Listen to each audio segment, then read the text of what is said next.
Hi, Gabriel. Welcome to the Trendcrusher podcast. How are you doing today? Hi, Peter. How's it going? Good. Thank you for Good. having me. Yeah, it's a pleasure having you on the podcast. I mean, I know we're a few weeks away from the release of your album, The Burden of Existence, but I must ask you just to start off, right? Like, how does it feel overall that the album is going to be out soon? It's a bit unreal, to be honest, because we were during the pandemic. We had some existential crises, and we were almost on the verge of breaking up twice. Wow. Well,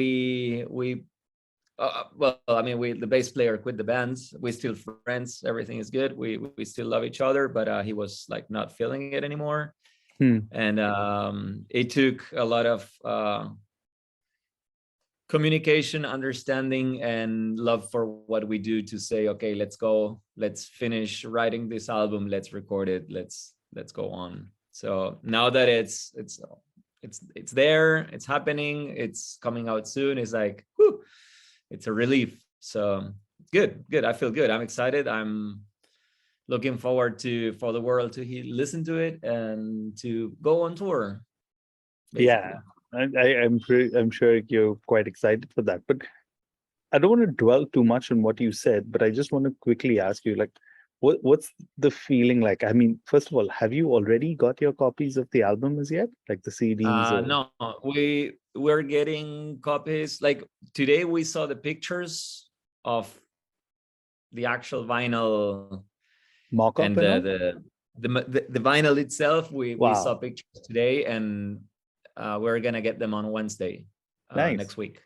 So Okay, wow. yeah, looking So forward. I'm pretty sure that's like good enough reason to celebrate, right? Like once you'll actually get your Oh copies. yeah.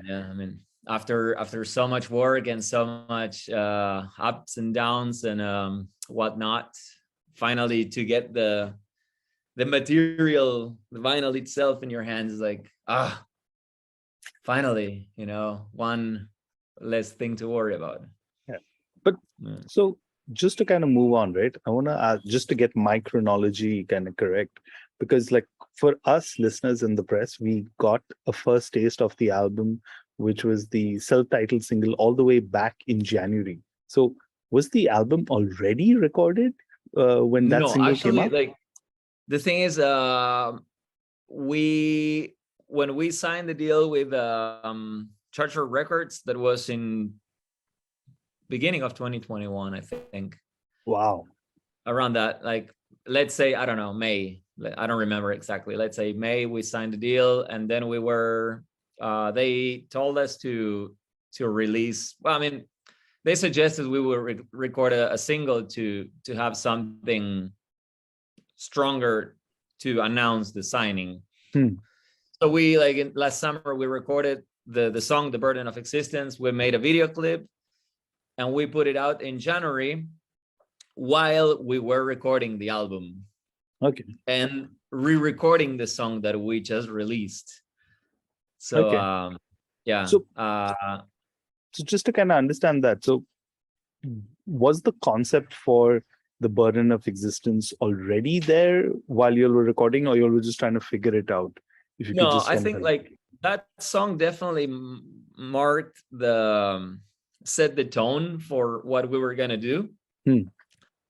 But it was all about figuring out while doing, like, okay, we made this song, which we felt it was a step forward into our songwriting, our musical skills, our lyrical skills, our performance overall. And then we said, okay, from this song on, let's try to build everything else around. And in the end, like, I think the song was so really encompassing the whole meaning of the album, Hmm. as artistically as the meaning behind it, because it was really a burden to exist Hmm. during 2020, 21, to be a band, to be a human. So it was like, all right, I think the burden of existence is actually the name of the album. And that came afterwards. Like when we were recording the album, it was like, and writing all the names of the lyrics and so on and so forth, it was like, okay, I think the burden of existence really means everything in the end. So we Yeah, chose, yeah, the name was already out there, so it would probably stick around more in people's memory. yeah, and I have to be honest, right? Like, I mean, you've encapsulated it really well, and just kind of as a document of time, right? Because I keep using that word. I think the burden of existence is a great way to kind of describe 2020, 2021, right? I Oh, don't think there's a definitely. better phrase that comes to my mind at the moment. Yeah. I I don't mean, know. I mean, other than the obvious ones, right? Like lockdown, new normal, yeah. and all of that. I'm tired of that. Yeah, I think definitely. I mean, it's a very redundant topic, so to Hmm. say, but it really took a toll on a lot of people, on people's mental health, on society, and on creative minds and bands and groups of collectives of people creating stuff. It was like really, yeah, it was a burden. It was a burden for everybody. So Yeah. it And was, I yeah. have to be honest, right? Like, while I did hear the single when it came out in Jan, like that was a good kind of thing that, okay, you know what, like Church Road has got this new band kind of thing, right? And then when Sammy from Church Road Records hit me up a few weeks ago with the entire album, so I managed to listen to it, got an advance copy of it. On my first listen of The Burden of Existence, to me, and this is just like, please don't take any offense to it based on what you said, but I found the phrase that, when they say, if it's not broken, don't try to fix it.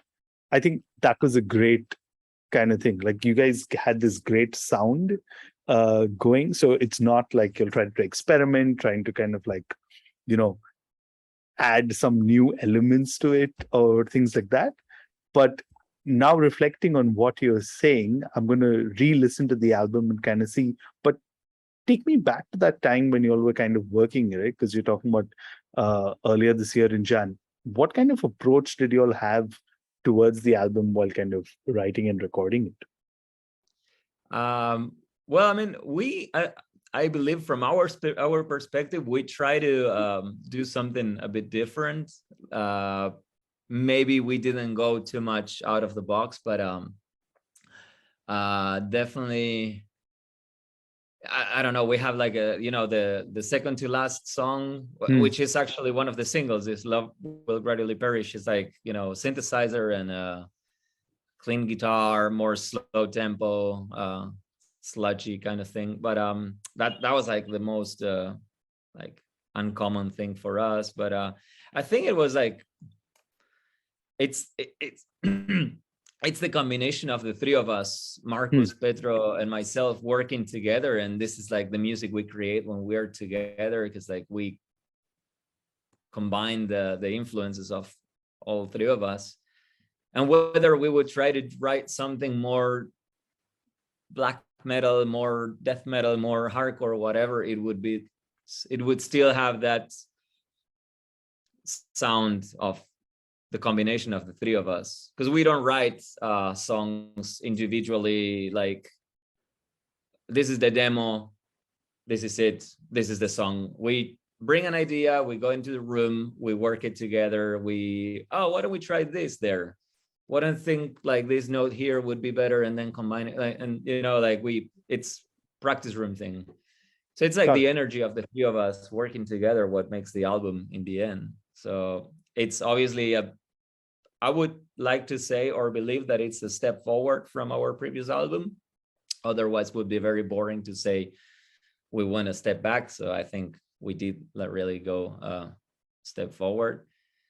Okay. And then, yeah, it's really the burden of existence. The song, the single, set the tone for what was about to come. So, yeah. Okay.